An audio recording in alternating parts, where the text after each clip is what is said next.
સ્વાગત છે મિત્રો તમારા આજે વિડીયોમાં। તો વિક્રમ ઠાકોરની જોરદાર ફિલ્મ જેનું નામ છે ભાઈની બેની લાડકી, તો આ ફિલ્મનું આજે ત્રીજું પોસ્ટર છે રિલીઝ કરી દેવામાં આવ્યું છે।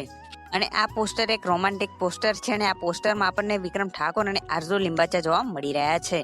અને જે પણ મિત્રોને એવું હતું કે આ ફિલ્મ હવે રક્ષાબંધનના તહેવારમાં રિલીઝ નહીં થાય તો તેમને હવે નિરાશ થવાની જરૂર નથી, કેમ કે આ પોસ્ટરમાં જણાવી દેવામાં આવ્યું છે કે આ ફિલ્મ ઓગસ્ટ મહિનામાં રક્ષાબંધનના તહેવારમાં રિલીઝ થવાની જ છે।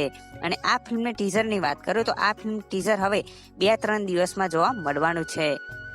અને આ ફિલ્મનું ટ્રેલર ક્યારે જોવા મળશે તો તમને જણાવી દઉં કે આ ફિલ્મનું ટીઝર રિલીઝ થયા પછી આ ફિલ્મનું ટ્રેલર જોવા મળવાનું છે ને અને આ ફિલ્મ 16 ઓગસ્ટ કે 18 ઓગસ્ટથી સિનેમાઘરોમાં જોવા મળી શકે છે।